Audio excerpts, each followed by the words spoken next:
Welcome to Fails on the Trails. On this podcast, runners share their stories behind their DNF, did not finish, or DFL, dead freaking last, experiences.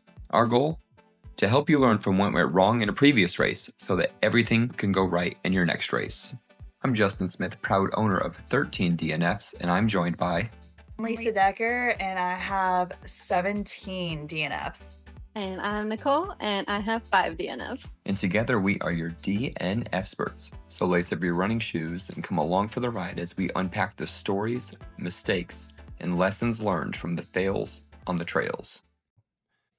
All right. Well, welcome, Sheila, to our podcast. So Sheila and I met at a marathon in New Mexico, and I had a little bit of altitude sickness, and she was able to push me through to the finish and make sure I was okay. So I really appreciate that, Sheila.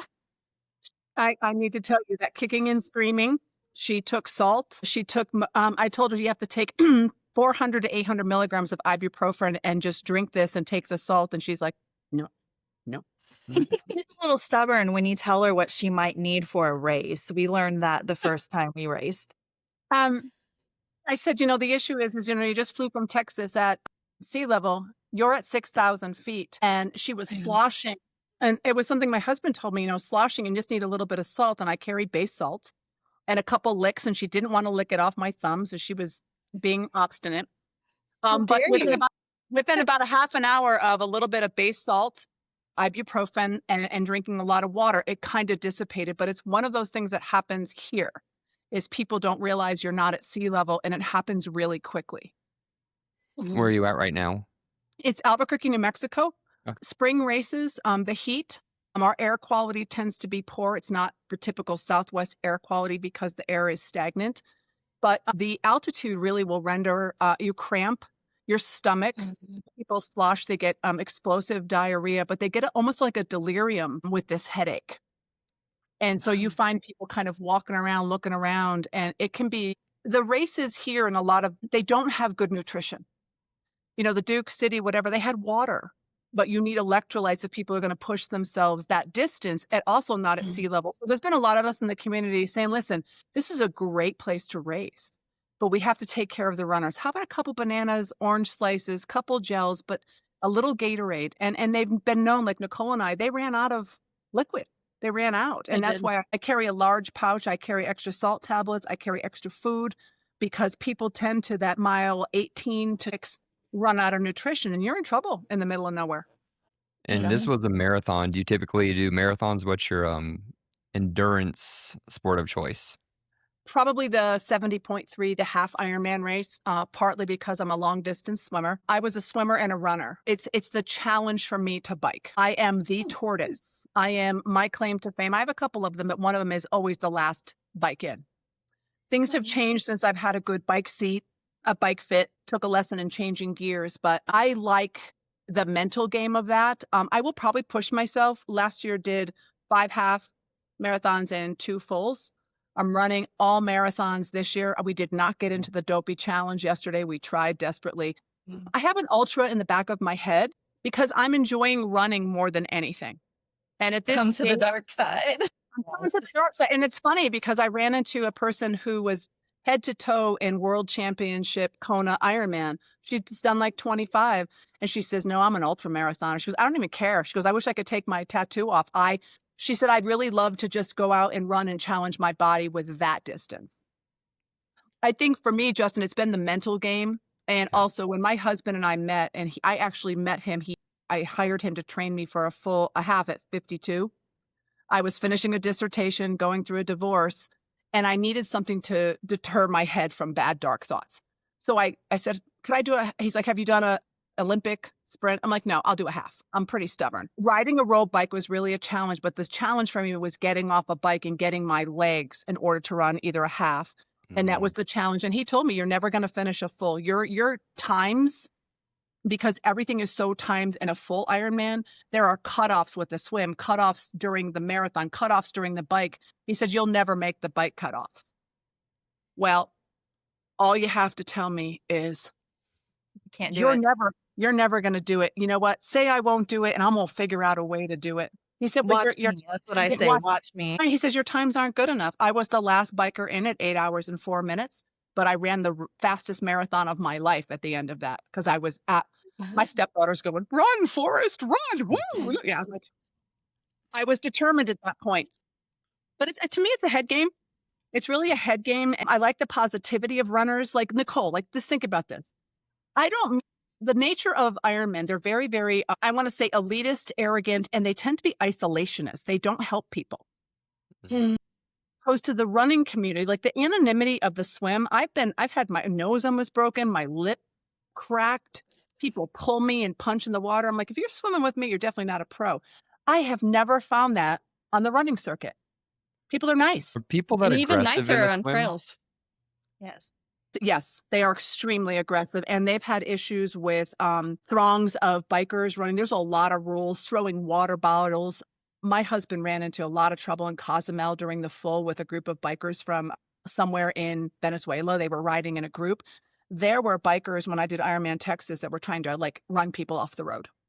The rules are very specific, but when you're a scared biker and you got people plowing like by you on the right, there's places where you file single file, and I've been at races where people have died.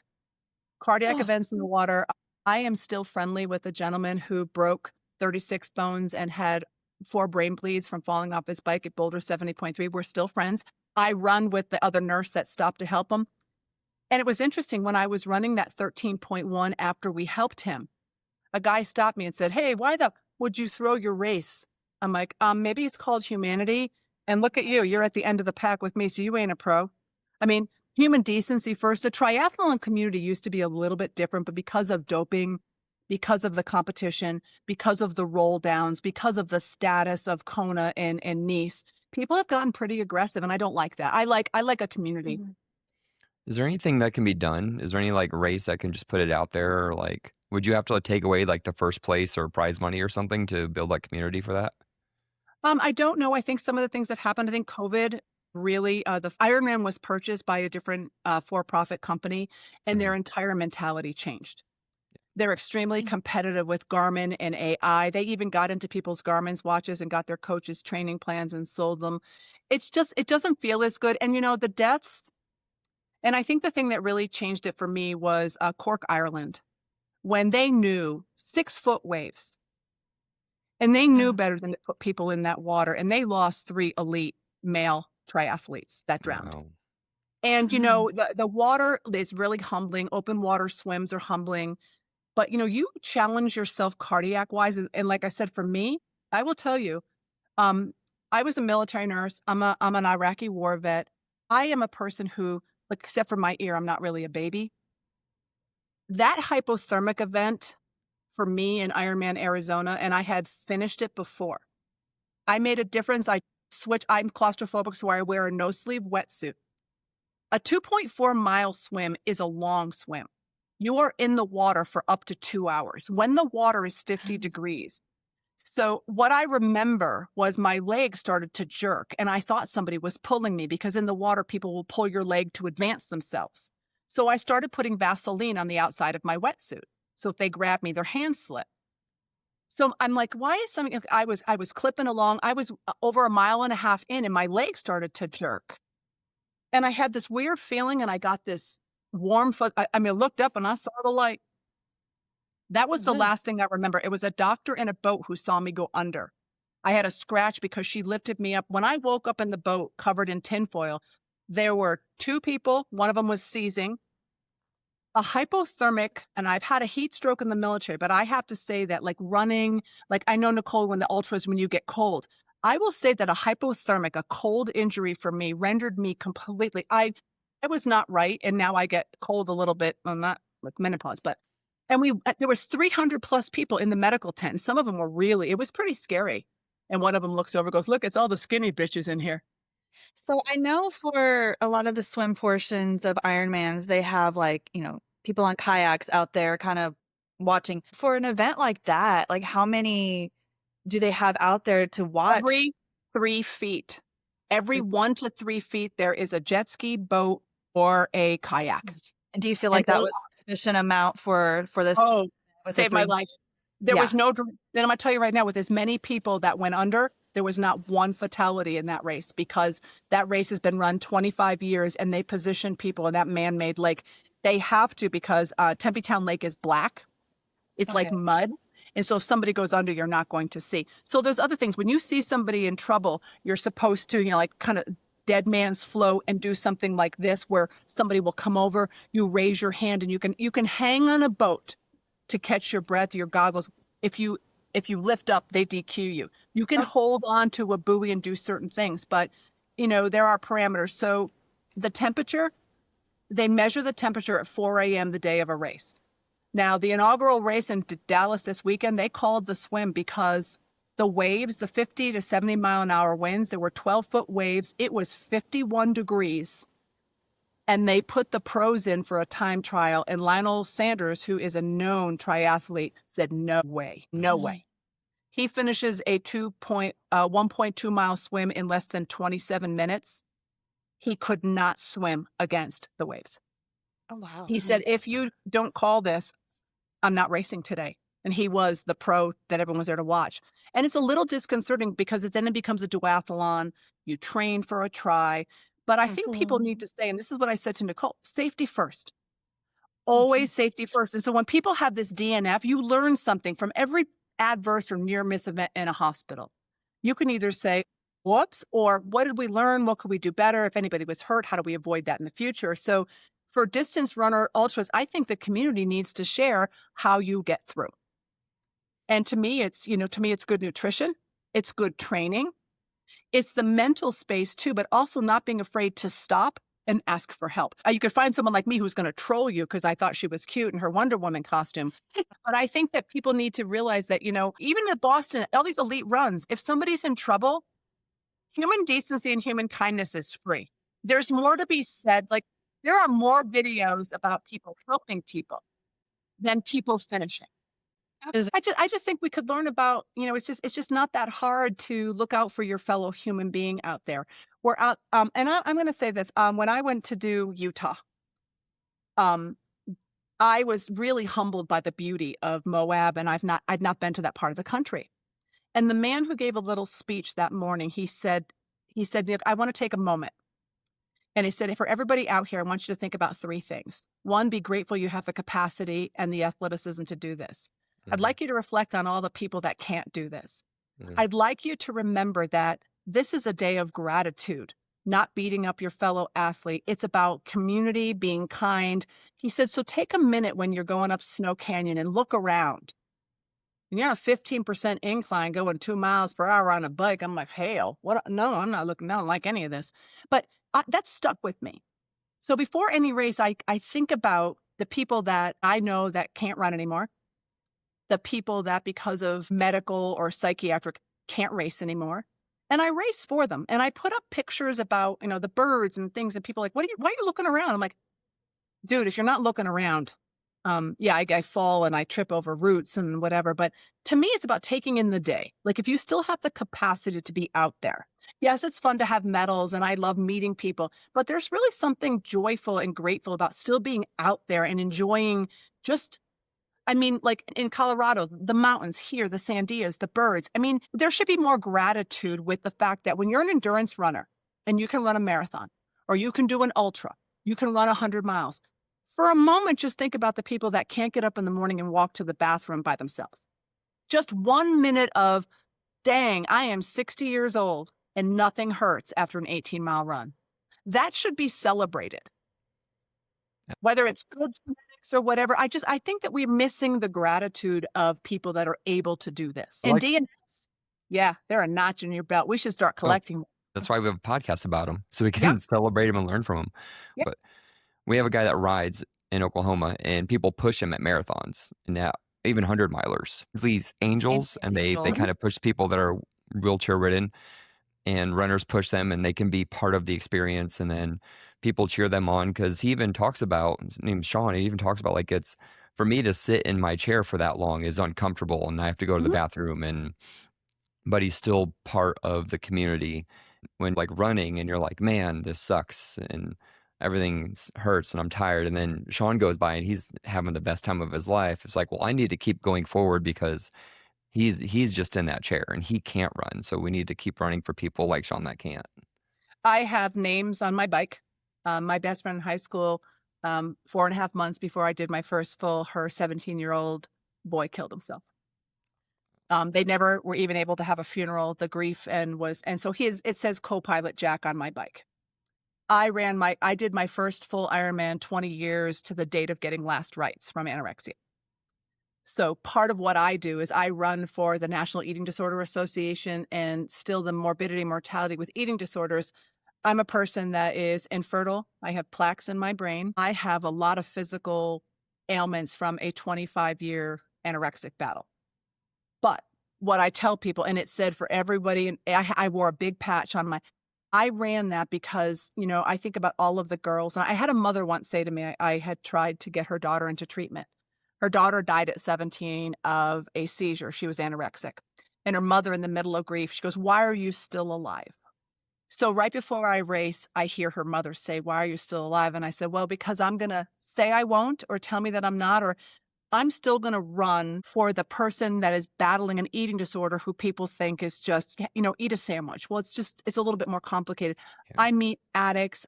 So Ironman, they've had a kid with Down syndrome. A couple of them now finish fulls. There's a mother that takes her daughter who has CP, cerebral palsy, and she swims in a raft. There's a documentary on the father's son who did Kona and about 36 Ironmans. Wait. Yes. Yeah. Yes. A lot. And people are always like, influencing people who have opinions. Like opinions are like, what? Everyone has one. They all smell. His son had to make weight. And people thought that was terrible until they asked his son. He said, "My dream has been to be an Ironman and race with my dad. And so I have to keep my weight so I can be on the bike and also be pushed." And I think that people don't realize that for people that want to be pushed or have those, just because you may have a physical ailment doesn't mean you can't have the cognition to say, "I'm going to weigh 120 pounds so somebody can push me in a chair so I have the experience of being in the Boston Marathon." People have choice and people are pretty quick to judge that. But I think it's amazing that you bring people out to experience that. And my first half Ironman, I really was not prepared mentally. And it was 103 on the run. And the run at Boulder around the lake, there's no shade. So the first lap, when I went to do the second lap, I said, "Nope, my head did that. I can't do this."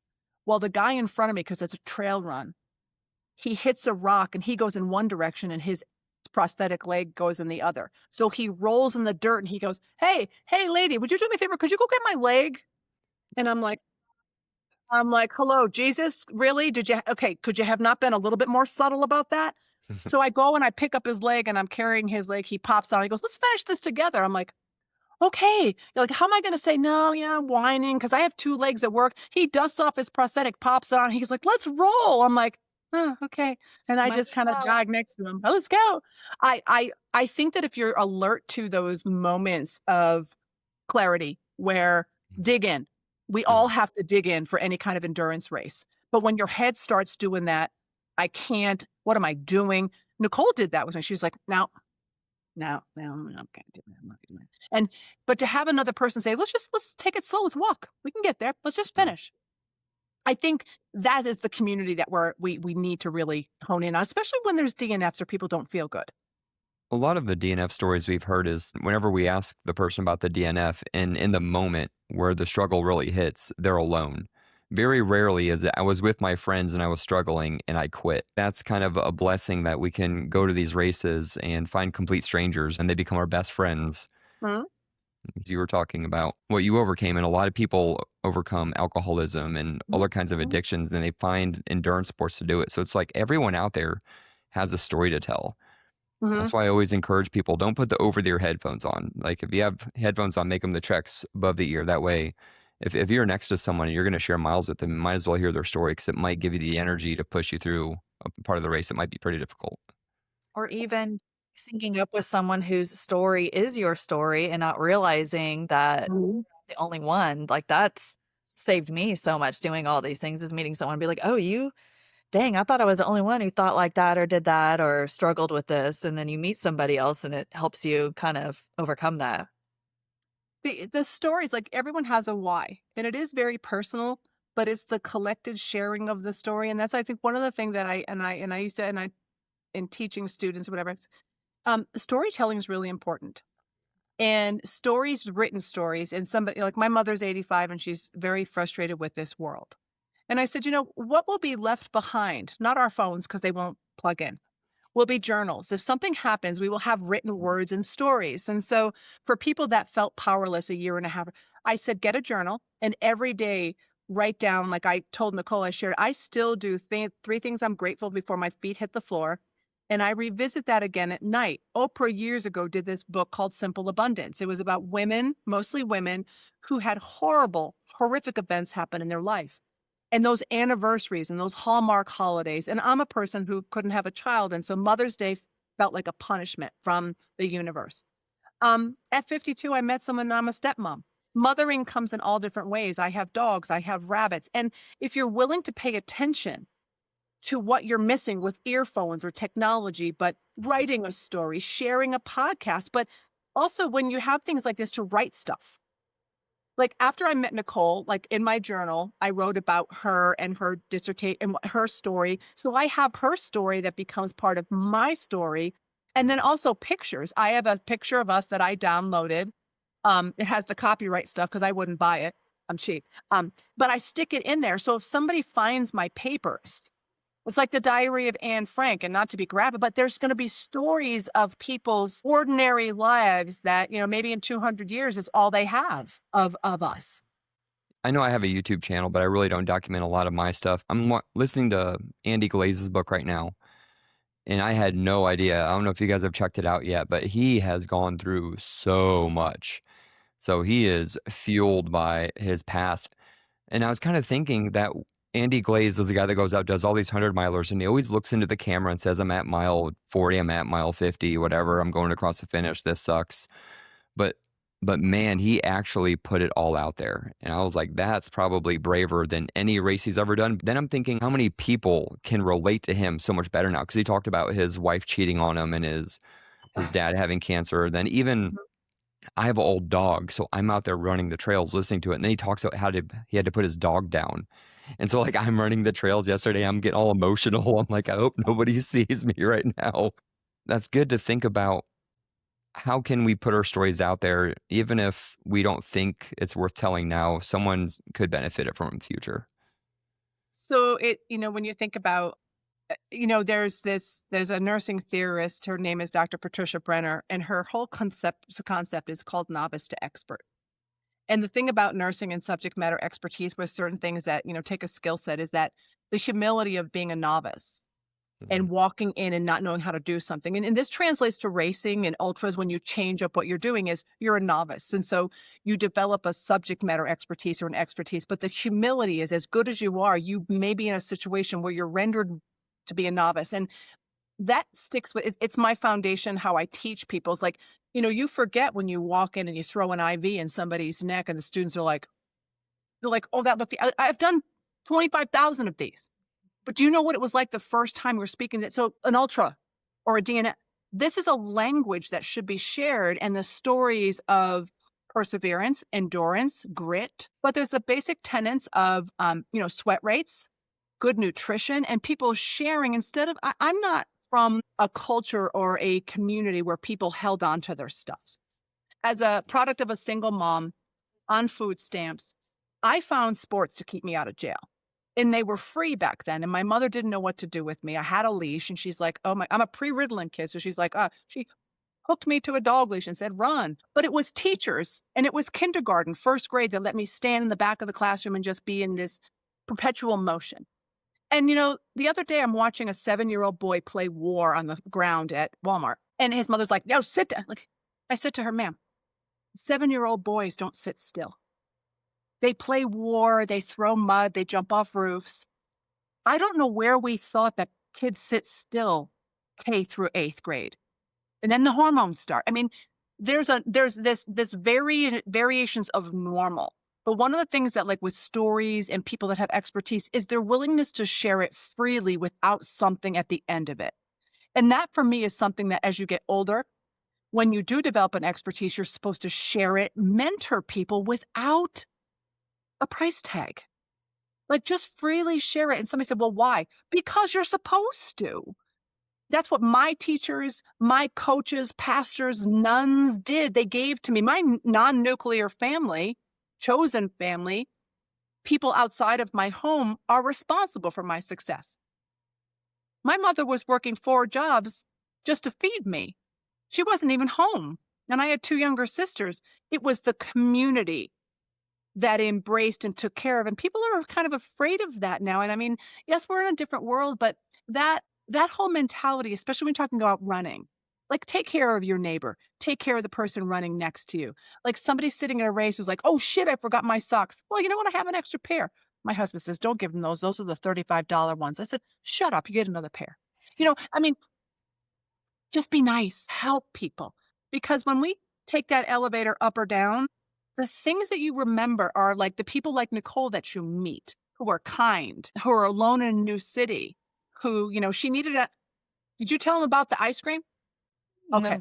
No, So we're at mile 18 or 19, and she looks at me, she goes, I need an ice cream. that's And me. I'm like, oh, I want one now. I need an ice cream. I want an ice cream. I'm like, okay, here we go. Here's the delirium setting in. I don't have an ice cream. I said, how about this? Now. She says, now. I said, well, okay, let's just have some. I'll get you. I said, okay, I'm going to get you an ice cream when we finish. And then she kept bringing it up. Where's my, and at the end, God delivered us an ice cream truck. There was an Nice. ice cream truck just sitting there. And I'm like, let's go. And she was just like, she didn't speak. She was just eating this ice cream. And yeah. She manifested it. Yeah. She put out to the universe that in 8 miles, she was going to have this crazy woman from wherever get her an ice cream at the finish line. And there was an ice cream truck. And it was homemade ice cream popsicles. Ooh, that sounds Nicole, amazing. in was that really good. moment, did you see an ice cream truck or run by an ice cream store, or was it just the cravings that was in the mind at the time? It was just a craving because it was really hot, and I was just like, I want to sit down and I want to have something cold. I'm going to sit here. You get me an ice cream. Oh, okay. I'm going to get on that. We're in the middle of nowhere. There's a lot of parallels here Of you, Nicole. I was 'Cause- delirious. You can't blame me. Okay. because Lisa, remember at Achilles Hill, it is Yes. a race at a farm in Texas, and all the Dallas runners are together. I come from Oklahoma City, so people know me a little bit. I'm kind of the outsider in a way. And Lisa has this tent, and I think she's like in a running group or something because there's enough food to feed like 20 people in there. I'm And a giver. I bring food to share with everybody because I don't. Love you. Yeah. Yes, Yeah. that's just who I am. Like, I bring my own aid station for everybody. yeah, and then she realizes I'm struggling, and here, take this, you should have this. And then I'm like, oh man, I didn't bring enough salt caps. And she's like, here's some salt caps. So then she was like my food provider and my drug dealer. And then what did we do, Lisa? We went to the gas station. We hiked up to a gas station because this race, there is a course, but technically just whatever you do on your watch, he'll take. So we're like, let's go hike up a little further to the gas station because I want a popsicle. Like, it's hot. We're on asphalt at this point. And we hiked up there, and Justin conveniently didn't have his wallet or anything on him. So I'm also a sugar mama. Go and buy us popsicles, and what would you get, like Coke, ice cold Coke or something, and enjoyed the air conditioning for like 10 minutes and ate our popsicles on the way back to the course. Lots of I parallels. tell people all the time is I don't know what happens to me, and I've actually switched product, and I think it's going to be better. But I went to the UCAN product, the gels, and they don't leave that kind of coating in your mouth. Yeah. So it's non-sugar. So switching it up just a little bit because I can't take anything with caffeine. And some of the gels and the products that, the Honey Stinger, everything has caffeine. Mhm. But when it's so hot around mile 10 of a 70.3 or whatever, I want a Coke. And that poor person in Boulder, I get to the 10 mile and I get to have a little bit of a Coke and sip it. And I get there and she's like, can I help you? I'm like, yeah, it's 10 mile 10. I got 3 point. Could I have a Coke? She goes, oh, we just ran out. Oh no. And you've been wanting that for 10 miles. I said, no. I need a Coke. It's mile 10 and this girl starts to cry. She says, I don't have one. I said, I need a Coke. I thought if I just say it louder, I'm going to manifest a cold Coca-Cola. She ran away. I scared a volunteer. It was really awful. It was like, and then I cried for 3 miles because I didn't have a Coke. Sometimes that does happen when you have been like you've had in your mind, like, okay, at the next aid station or next stop, I get to have this one thing, and that's all you can think about, and then it's not there. Like for me, sometimes during 100, it's overnight. I want my quesadilla or I want some like ramen noodles, and I'll get to like the one aid station that's not cooking hot food, and I'm like, okay, I'll settle for my Oreos and peanut butter, and I'll wait till the next one. Yeah, that might devastate me. Like I think about, okay, 70.3, about 100 miles. If I'm counting on like hot ramen noodles and somebody doesn't have it, I might turn into Tawanda. I might have to work on that in my head. I sometimes have to work on it, and I might sometimes cry and whimper for the next 6 miles until I get my ramen noodles that I want at 3 in the morning. I just want to tell Justin, I work in Oklahoma City. Nice. I'm running the April 26th. I'm running the Memorial Marathon because my boss is making me. That's awesome. Have you ran it before? No. Okay. My husband was going to run it with me, but I'm coming alone. I'm running it. He was training a young girl that I work with, but she got overzealous. She's never run before. He tried to like work her up to it, and she actually has a stress fracture of her tibia. Oh, no. She's only 26. She never was. She hasn't really run since high school. Got her good shoes, but he tried to say it needs to be a walk run. You know, we only have a 16-week training plan, and she was trying to run these 7-minute miles, and yeah, she's fractured her leg. You'll love it. The energy's really good there. I've only ran one other marathon besides Oklahoma City, and then I got into ultras. So the energy's really good. Everyone makes a big deal about Gorilla Hill, but I think that's because they're from Oklahoma and they don't know what a real hill is. But I mean, that's still fun because Gorilla Hill still has people in like monkey costumes handing out bananas, so they make a big deal out of it. Listen, I work in the pipe and steel industry, left healthcare. So the guys I work with, I'm going to have about 70 welders, and my boss is a very influential Jewish man who's had this company for 50 years. And he thinks it's like so cool that he finally knows somebody there's a little pressure on me right now. And I don't feel, so yeah, I'm just, because I was in New York City on 9/11, I've never been to Ground Zero. I was there. I've never been, like when my husband came to Oklahoma City, my boss took him down there. I've never seen the chairs. I mean, I remember exactly that day when Timothy McVeigh, when he blew up the daycare. I remember what I was doing. So I'm just, more for me, I just kind of have to prepare my head because it's such a weighty, horrible thing. So I'm going to turn it into something positive for that race. But I hear that the people of Oklahoma, they just love it. So.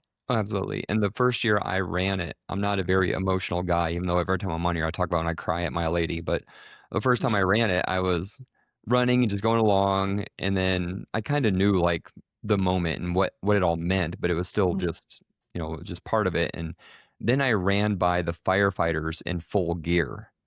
And I understood what that meant, and boom, just bawling. I'm like, oh my God, pull it together. You're like 2 miles in. And it was quite the emotional roller coaster just seeing that. And that's when it hit me. And it wasn't even seeing the memorial, just seeing the firefighters in full gear and being like, oh, that's why we're out here. That's why we're doing this. There's a man who runs, his brother is a POW from Vietnam, and I think he's done 60 or almost 70 full Ironmans now, but he wears his brother's shirt from high school. And he says that he'll keep running these until they bring his brother home. And so when he comes across, there goes my goosebumps. He always has a flag on, and he wears it's his high school shirt, like looking away. I mean, and like you said, everybody has a story, but sharing them. What I appreciate about, the kindness of Nicole and even this venue is people that care about each other enough to chat, talk, share stories, because this is the kind of stuff, knowing that Lisa carries enough, supplies for everybody. That's what it's about. Is that how you two met out on 100? Oh yeah, she saved me. Yeah, it was at that race that we met, and we accidentally did 60 miles together. He was trying to get another 100-miler, and I was like, I'm going to get to 100K and then maybe just fart around overnight and help people. And I ended up being like only 1.5 miles behind him. So I was like, well, let's both get to 100. And we did. And then what was it? 6 months later, it was Brazos Bend, and we, again, accidentally ran the whole entire 100 miles together, but we vibe, and we have pretty much together. We have the same taste in music, same weird sense of humor, and the same, like, power hike. Like, we're, I'm not a really good runner, but I'm a good hiker and walker, and we just all meshed. And then, yeah, Nicole ran into her, like, 3 miles into that race, so she ran 97 miles with us. So But that's instant. That's a marriage. yeah, pretty much. We're in a throuple or something. Yeah. It was like when Lisa and I were going, we would do run jog and we would pass Nicole, but then Nicole would pass us. And it's almost like Nicole was with us, but not with us. And we're just like, hey, like, just come along with us. And then, yeah, when the nighttime hit, Elise and I are like, all right, Nicole, I'm sorry, but we're about to listen to some like emo, screamo music and you're probably My not going to God. like it. And she was like, nope, I'm down. And we're like, well, you're officially one of us now. You fit in with the crew. And So I had to teach Nicole. She can show you the picture. One of the things that my husband's known with his athletes is teaching them how to pose when you see the camera. ooh, So the guy's Yes. on the corner with the picture, and she's like, "What are we doing?" I say, "We're holding hands and we're posing, and we've got pictures out there." She's like, "Why?" We I got good said, pictures. "Oh, we have some of the pictures on the race." And she actually, I wouldn't be surprised if you're on the city advertising next year. Your pictures are that good.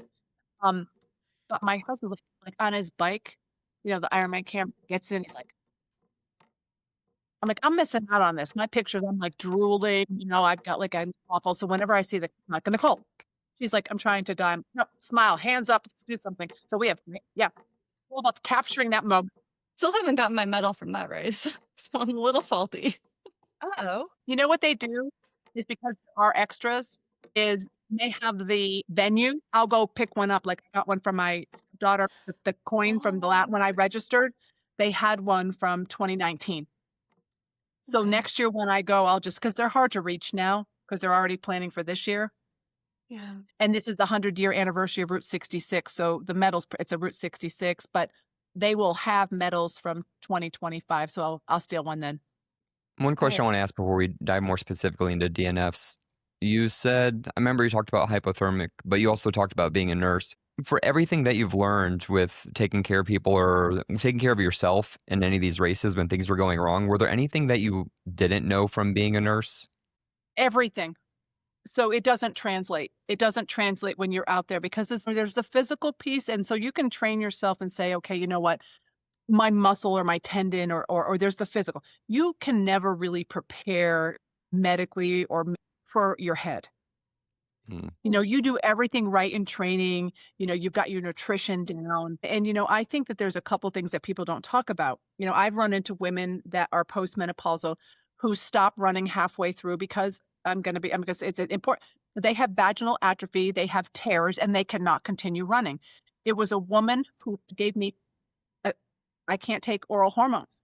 She told me about a little pellet and a cream, which saved my entire career in endurance racing and running because I was not able to run when I got off my bike because 4 or 5 years into menopause, I had she's like, hey, old lady, here, let me show you what you do. This is what you do and I've run into people and I carry a picture of the cream and the pellet on my phone because when I see people doing what I call the vaginal atrophy shuffle at mile 18, I'm like, hey, you got sawdust? Oh, yes. So there are certain things that people are ill prepared for. People will talk about, chafing. People will talk about, your nipples, whatever. But I have some close friends that are still young. People do not talk about how you have to manage your menses during an ultra, during a full Ironman, how you have to manage that, how you have to try to stay safe with things like that on a bike and then running. And I think that as much as you prepare, you still need to be not prepared for the unexpected because bodies do weird things when you push them. And so that's one of the things like for medical, I'm an old trauma nurse. When somebody's seizing or there's a major bike accident, I move into, I will tell you, I was ill prepared for the scene I saw or what happens when somebody goes over their handlebars going 42 miles per hour, what their body looks like or the head injuries. But I've seen significant broken feet, people falling with really bad broken shoulders and just running. Even though you're trained like it for yourself. And so most people, like Lisa takes care of other people. I'm really good at taking care of other people. I'm really not good at taking care of myself. I've learned I think if anything I could say, especially with DNFs or whatever, is to listen to my body. And just because I'm trained up and I've done everything right that day that I wake up, maybe my electrolytes are off. Maybe I don't know that my potassium is, for whatever reason, is a little off and I start having chest pain. People need to pay attention and they get stubborn. I think that people need to not underestimate the environment, the allergens, the route, the safety of cars, whether it's a closed race or not. When you're in places like Texas, they got bugs and snakes. And so you can do everything right until it all falls apart. And I think what's important is not shaming yourself and saying, hey, listen, I trained up. I was ready. Okay, should happen. Okay. Like, let me do it a little bit different next time. I know like Nicole digs in. Like if she doesn't have a good race, she's going to dig in and do it differently. But I caution people. For me, I did behavioral health and psychiatry later on in my career. And I think that we need to do better, because when I watch people trip, they're like, oh, I'm stupid. But I watch them watch another person trip and they're like, can I help you? Like, why don't we take care of ourselves like we take care of our dogs? We don't need to shame ourselves. When we're having a bad day or something hurts and it never hurt before, okay, that kind of sucks. But the nature of runners and endurance and ultra athletes, we're going to push ourselves. But the same way Lisa took care of you, you need to take care of yourself that way. And it's a little bit uncomfortable for people to do that. And so for me, nursing and having I'm equipped to render care. But for me, it's more the emotional, kind of the psychological, psychiatric support to be kind to yourself. It's so hard. I think it also goes back to, I'm also in the medical field, that we're the worst patients. So we're the best at taking care of everybody else and doing what's right for everybody else until it comes to our own care, or we're sick or injured. We know what to do if somebody else has the same exact ailment. But when it's us, we're like, no, I'm done. I'm not going to take care of that. I'm not going to do that. I'm just going to let it go. But if it's somebody else, you're going to take care of it for them. It's very hard to kind of switch back and forth between taking care of yourself and others. And that's why community is important, because if you share stories, look, we all, you DNF, you get up, you do things different. It was actually my best friend said, listen, he is a stage 4 metastatic cancer survivor who walks with a cane. I'm out there every day running and doing things for him that he can't. Mm-hmm. And I don't like to complain. I try to be mindful and this is the gratitude piece, is when something hurts, or it's been really hard not to run for a week because I can't breathe. But I need to give, and I have a tattoo from one of my students designed it. It says grace. And she designed it and it's on her head. And she's like, Dr. Ann, you told everyone, you teach people to give grace, but you don't give grace to yourself. So it's time you put that, and you need to see it, because you give everybody grace. You teach us to give grace. We give grace in the hospital. Give yourself grace. And I think that that's really important. Gratitude, grace, and just, enjoying the moment and not forgetting that you did the training. And that's how I do it. I got to this point. I'm at the start line. I can afford the registration fee. I figured that out too. And in that moment, embrace all of that, regardless of what happens out there. I was listening to a leadership podcast this morning, and he said, if you talk to other people the way you talk to yourself, would you have any friends? And I was like, oh, that hit hard. I was driving to work. I'm like, I need to pause this podcast and reflect on that, because I would have no friends. But I think that's how we're wired.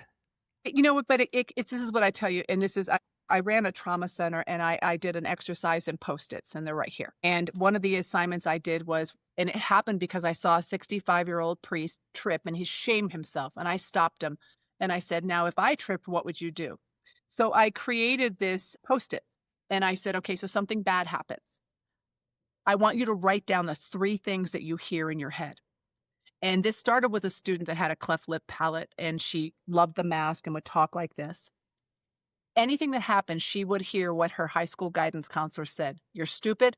You're ugly. You're never going to be a nurse because you'll scare patients. So anything that happened, Justin, if she got anxious during a test, she couldn't remember, her head went, you're stupid. You're ugly. You'll never be a nurse. And so that day, I challenged her to buy a 99-cent Wet n Wild lipstick. And on her mirror, write, I am pretty, I am smart. I will be a nurse. And so over the years, I've turned this into, it's funny that if you do trauma work or you've ever done your own work, our self-shaming usually has a name and a person attached to it. Hmm. It is really hard to confront that. When I have a bad moment, I hear, you're dumb, you're fat, you'll never amount to anything, and you look just like your father. I stopped that. When it starts, I'm like, no, I'm smart. I used to be pretty. And fuck you, I do look like my father, but that's a good thing. But I did that in my head. So now I have the ability to cognitively stop the shaming. But the group that I ran is, if you're willing to dig in deep, usually with somebody else, is if you have that voice that comes and you convince yourself that I'm stupid or I'm fat or I'm ugly. Somebody said that to you. Somebody convinced you. Somebody bullied you. And you know what? The person who usually said it was somebody close to us. Mm-hmm. And with that, you have to give yourself permission as an adult, because we have choice to undo that. So my students, we don't go high and low. We just shut up, put red lipstick on, and pearls. Thank you, Ruth. Yeah. You don't have to say what you're thinking. Your actions will speak louder. But the first thing you need to do is stop self-sabotage. And you cannot lead, because the job of a leader, if you listen to those podcasts, it's not about me leading. It's about making leaders. My job is to hire people smarter than me and make everybody better. And so with leadership comes no ego, which means sharing. But it has to start, because honestly, if I'm trying to take care of other people and I'm hearing, oh, you fat, dumb bitch in my head, it's not working. It's not real. It's not organic. And so part of that is undoing that self-sabotage. And, okay, running an ultra makes you feel better. Okay, really? Really? Be grateful you can. But that self-shaming, I've worked for years with people, and I give them permission to lose those 3 things and replace it with something that, go ahead and tell me I'm not going to do it. I'm going to do it anyway. But check in with why you're doing it. And then whoever told you couldn't, get rid of that person in your cobwebs. Expunge it, and then come back and do it really for you. And the other people, like you beautiful people, that kind of sharing is what you do it for. I think that's a beautiful thing about a finish line too, is that at least for a moment, I wish it would last forever, but I think that's why we sign up for races. But at least in a moment, there's no limiting beliefs and you feel like you can do anything. And that's the hardest part when someone says, why do you run 100 milers? And I can't explain that feeling when I cross the finish line or what I'm like the week after. But if they understood that, I think they would try to find a way to do it themselves. You need to figure out how to write it, draw it, or manifest it into something that's tangible that another person could actually feel. Because if you could bottle up that feeling, because people are like, why would you do that? I mean, there is a euphoria. There is a success doing something that most people can't. But if we could translate that and give it to somebody who at their most desperate and despondent moment could touch that, that is, I mean, and you think about people that are in wheelchairs that like have a dream maybe to do it. But when you can share that, and even sharing medals and even sharing sneakers, I give my sneakers to the medical homeless shelter. When I get them, I bring them their old socks, and they are like, here's that crazy bitch.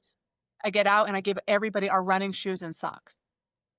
And they're like, what are you going to do with it? I said, well, when you get together, why don't you just think about running a small race in those shoes? Okay.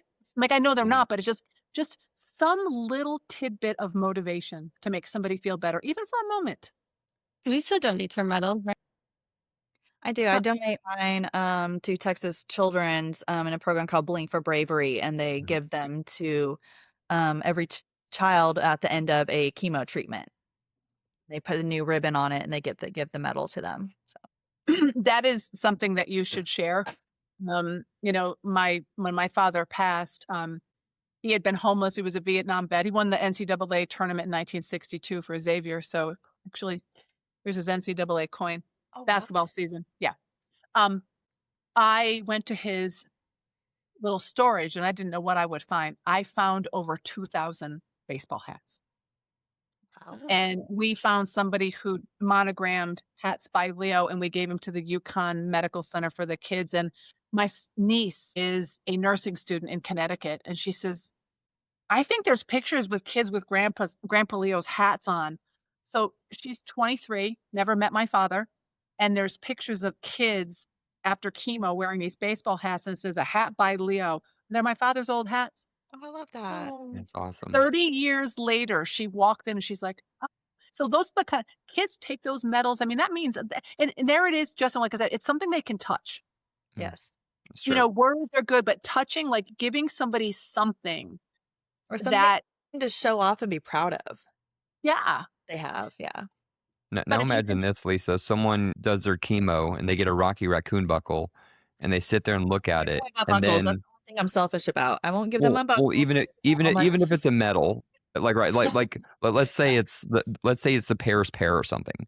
And they look at this medal for years and years and years. And then they find out, oh, there's a race. And then they want to go do that race. And then they're going to earn the buckle a second time. that'd be cool. There has to be stories like that out there, or if not, there will be, because these kids are getting these medals now. fine, but again too, telling people through the podcast that when people have all these medals, and people are selfish with them, but when you physically want to do something and volunteer, take them. And that feeling that you got when I finished a race, I want you to feel that. Like when you put something like that around someone's neck who is trying to get sober or get through cancer, and you physically give them something that they can wear or hold, that is huge for humans. I mean, it becomes this, like, you know, clothes are protection, but when you have something that somebody treasured that they give you and they hold on to, I mean, it's, I don't know, I mean, like the trinkets, when I just look down and I've got these, somebody's, you know, an old vet St. Christopher medal, you know, a sobriety coin, my father's NCAA coin, those little things, there's memories associated with it. And I don't think that, like, people that don't have a lot, they may carry that medal everywhere. And I mean, those are the kind of stories that impact lives forever. 100% agree. I love it. I do see that a lot with the sobriety coins on Facebook and stuff. People really, it's something they earn. So I guess in a way, everyone's out there earning their own medal with whatever they're doing. And you know, what's interesting is because, and honestly, you know, the longer you go, like I have my 90-day and my 5 years, because those were the hardest ones to earn. And so they're still here. And, you know, if drinking and drugging and things are like not options, you can pick up, and I can still remember how hard it was to earn that 90-day coin. Took me 7 times to figure like how to get it. But when it's right next to my father's NCAA coin, who never was sober after Vietnam, died of alcoholism at 52. And I will tell you, I ran my first endurance race at 52 at the same age that he died. I sometimes I wake up and I'm like, when I turn 60, I'm like, I've been alive 8 years longer than Dad lived. And one of these, the 90-day and then the 5-year, is all the people that kind of came to his funeral, they dropped 24-hour coins. His casket was filled with 24-hour coins because he never had any more than that. And he was lieutenant colonel, 2 master's degrees. I mean, he had all of these things, but he didn't have sobriety. And so when I'm out there, I do think, like, for people, it's like, it doesn't matter for me. The one thing nobody can take is that from me. I can run a race, I can DNF, but I do it sober. And so whatever your constitution, whatever your why is, whatever you can give to somebody. But I will tell you, I didn't realize till you said that, you know, when I touch it, there's a piece of him. It's like physical, for something that is no longer physical. And it's really important for people to have something to touch. And I think that's the other thing too, is like Nicole and I were like kind of holding hands or whatever, is, you know, human beings require touch. You know, and as a nurse in the art and science of nursing, nurses is one of the only professions that you have a license to touch people. Like, they get naked. Hi, I'm a nurse. Can I help you pee? Oh, yeah. And before you know it, you're like, ah.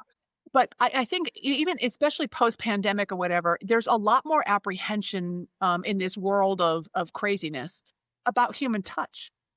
And, you know, giving somebody your arm or helping them physically get across a finish line. Touch in the middle of a race when you're feeling alone and despondent and desperate, like you can't, you know, skipping, holding hands, whatever, it does invigorate you in a different way. And I think people have lost a little of that, especially post-COVID. They're afraid to touch people, and it's isolating. Lisa, you probably can say there's a lot of aid stations where there's like signs that say free hugs. Well, you got your free mom hug last year at Goslin's. There's a lady that was offering mom hugs, and Justin totally took her up on that and was This is like, true. I want to call my mom out. I actually forgot about that because my mom lives in Michigan. So I was like, I haven't seen my mom in years. I'm going to get my mom hug. Yeah. Oh, very You So sweet. know some what? lady just That hugging is sweaty runners. huge. You know, I love that. You know, because there's something about food, breaking bread, sharing, but there is something about, you know, just a really good hug. Oh my gosh, a good hug could bring me to tears. Like, you embrace me for like more than 3 seconds, like I'm crying. Like, let's do it.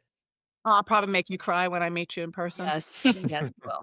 I'm gonna, my husband's like, why do you touch people? I'm Okay, like, I so don't know. before we wrap up though, before we started recording, you were telling us a story of DNFing a half marathon because you tripped, and we Yeah. need you to replay this to have it on to have it What recorded. I am also going to send you for that is the picture of me and the donkey. So, Perfect. you know, I have to say, like, and this is like the best laid plans of mice and men. I was clipping at my best race rate ever. I had, you know, when you start or whatever, and usually it takes me a little while to get in sync with my breathing or whatever. I'm like, I'm doing this. I'm just like, I'm a PR. I'm a PR this mofo. And, you know, we're on the Bosque and I'm looking around, and I was actually running with a lot more people because I was clipping. And the last thing that I really remember was there's an area, the Bosque is this 30-mile trail on the Rio Grande. It's off the beaten track, but everybody knows about this damn donkey. They feed him, he honks or whatever. So I remember, name. I don't know. No, okay. We just call him Bosque Donkey. Bosque donkey. Could be a girl. Right now, I don't.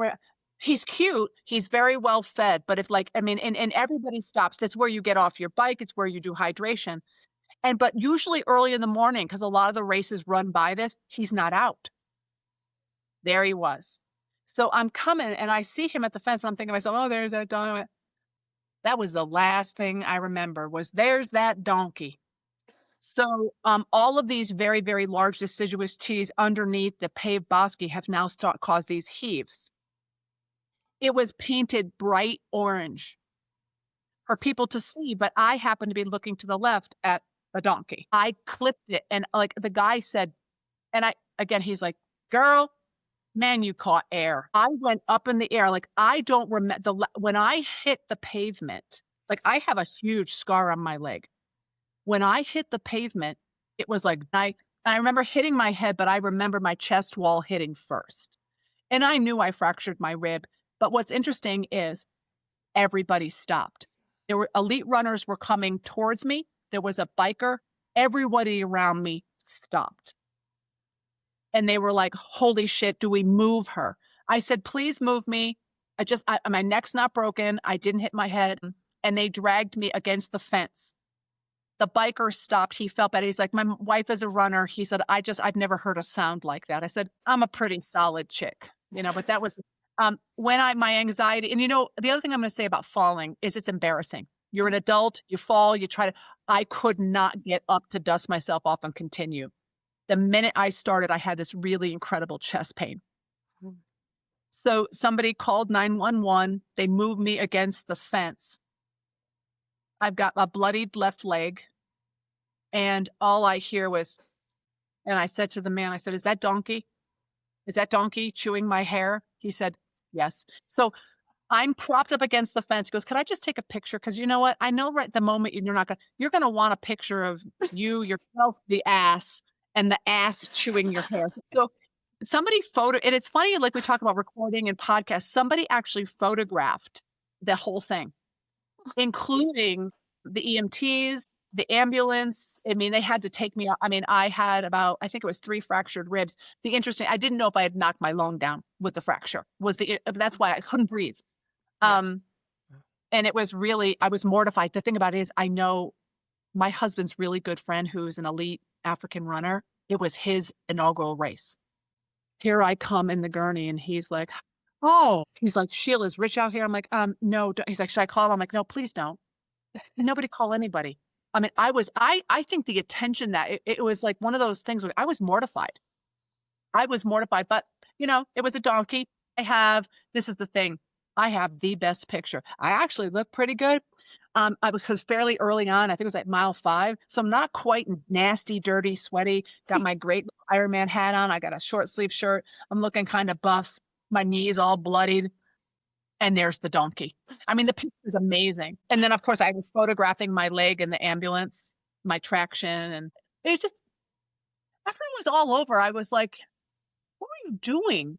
And I remember like I wasn't paying attention. I was distracted. And, you cannot be distracted on a trail when there's leaves and rocks or whatever. You get distracted, you fall. I mean, I took a big header.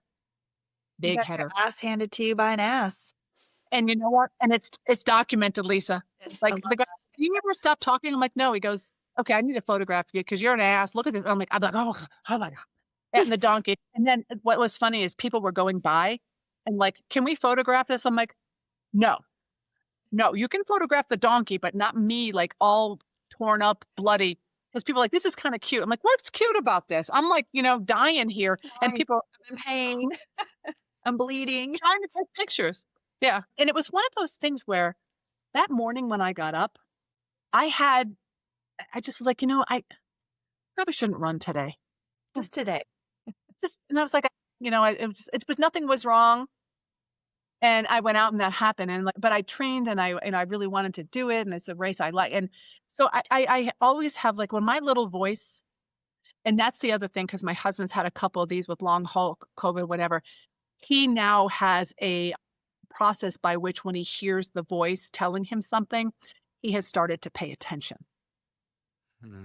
And that's like one of those things where people that are really in tune to bodies, the situations, something about like if it doesn't feel right, maybe it's not, and you push yourself, but giving yourself permission that if it still doesn't feel right and you're still pushing yourself and something's not right, giving yourself permission to stop. That's one of those things that's hard to explain to people, but then when it happens and you kind of wake up on that race day and you're like, I've trained my ass off for like 6 months for this, but I'm just not feeling it. Like something's off. It's hard to explain, but when you feel it, you know.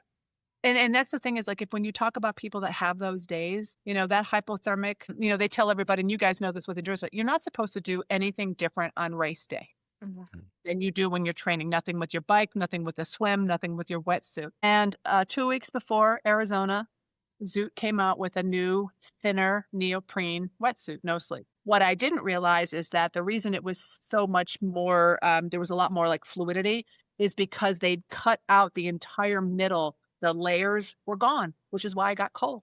Oh, so you didn't have any of the insulation that you needed? No. So it was the exact same wetsuit, but I didn't do my homework and I changed it 2 weeks before. And didn't wear my old one, which would probably have, and again, you're like, oh my God, really? I had enough insulation, probably would have kept my core warm. Yeah. Afterwards, I realized that I had changed and it was just that temperature difference that was not enough to keep my core But warm. also, you probably didn't get your swim training in 50-degree water. You're probably training, you're probably doing some open water training, but most of it's in a pool, right? Is that how you get your swim? Yeah, and I don't do open water training because it scares me. And so I get there a couple days in advance and get in. The cold, like I said, that for me, like warm water, and again too, there's a cutoff for the warm too. 76.1 and it's wetsuit. It's not legal at that point because you can get overheated swimming that long in a wetsuit. So you have both of the parameters for safety. People can opt to do it, but you cannot qualify for anything and you start behind everyone else if you decide to wear a wetsuit in the heat. It's just, I think we just need to pay attention and it's that head. And it's exactly what you said, Justin. I've trained so hard and so long and today's the day, something's not right. I'm doing it anyway. Because you can't justify it any other way. Before we dive into lessons learned, Lisa, would you like to ask your music question? Yes, I always ask, like, when you were in the pain cave or struggling or need a distraction, what is the one song you turn to? And I also know Ironman's like you can't have headphones or your phone either. That's got to be like, if you no can't music. Song, what do you use during an Ironman to distract yourself when you need a distraction from everything? You can't. You can't? No. And what I will tell you is you have to do segments. The harder thing is the swimming. And so I used to sing in my head because I'm a long distance freestyler. So I sing Queen songs in the pool. So like much when people do CPR and it's happy birthday, We Are the Champions it is my cadence. And so if I get into that, so a lot of times I have music, I pretty much have noise in my head continuously. On the bike, though, what I gave myself permission to do was enjoy the process of biking. So when I train with music, I sip liquid every song. My husband, actually, when he swims, he has a clicker. And so the clicking keeps his cadence going. It is more mental, and that's been the challenge for me because I've used music and other things to distract my hyperactivity. Part of it is actually my head, and in training, I will stop 2 months before using music on the bike and on the run. Because what I need to do is get into that place where I'm okay with my thoughts. Yep. So what I've been coached to do is the segments. You swim, all you're doing is 3 races. You're not going to think like, if I'm having cramps when I'm swimming, there's no way I'm going to do the run. You got to get out, you got to transition, you get on your bike, and then you enjoy biking. Get off. I actually do, though, transition, walk for at least half a mile to get my stomach and my legs before I start to run after biking that long. But it's my head. Difference now is that's why I love to run, because I love my playlist and I love my music. I am an old Swiftie. I'm a Bruce Springsteen, Luke Combs, Melissa Etheridge, whatever. But, and she knows this because the album has come out. I was doing the Ophelia dance and people were making fun of me my last race. There are certain Taylor Swift songs, but there is a Christian band called Mercy Me. And there's a song called Say I Won't. And there's another song. And if I need to like motivate myself, like go ahead and say I won't. But Taylor is, for me, she distracts me differently because the stories that she's telling, I know which dude it was. I know which girl bullied her in the bathroom. We go way back. So it's a different place, having been bullied, having been made fun, having always been a misfit. There is a relationship that I have with her music that is very personal. I love that. So many Swifties on the trails. All right, Nicole and Lisa, start thinking about lessons learned, but I have one more question. Okay. When we first started, you talked about you had an ultra in mind. What ultra were you thinking? Whatever one Nicole wants to sign up and do with me. Yay! Yeah, I want to. So I think I need to start with a 50 miler. Okay. I don't think that my head is like, this is going to be the year of a 50er. Okay. You know, So just I 12 want more to do. miles and you get a belt buckle. Is that what's behind you? Are those belt buckles from Yes, ultras? I have Yeah. buckles. Some of mine are down. Yeah. 100K is usually a belt buckle, so 61 miles. Yeah. Some of them you get for Ks. Now I want belt buckles. Yeah. So just 12 more miles. Just start thinking of that. Yeah, no, but like I said, I want to run one with her because we've talked about like I want her to get her through her doctor or whatever. I want to run one with her because her mentality, and also too, she wasn't afraid to walk and run and talk and like do it. So I am a solitary trainer. The time that I exercise is for me. Like when I bike, swim, run, I really don't do it in groups or go out on runs with people. It's my time because my head's so busy all the time. But when I race, that's my community time.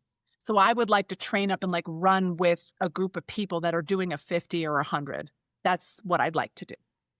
All right, Sheila, you're coming under our wing. We're going to run a 50. Just tell me which one and tell me when it is, and then I will figure out how to get a plan together. So I need I've got. I'll send you the training plan. I got it ready. So that's all I need. I'm ready. I got no shoes. I'm ready. I want. That's the kind of the next thing. I think there's a piece of me training for an Ironman takes your life. Mm-hmm.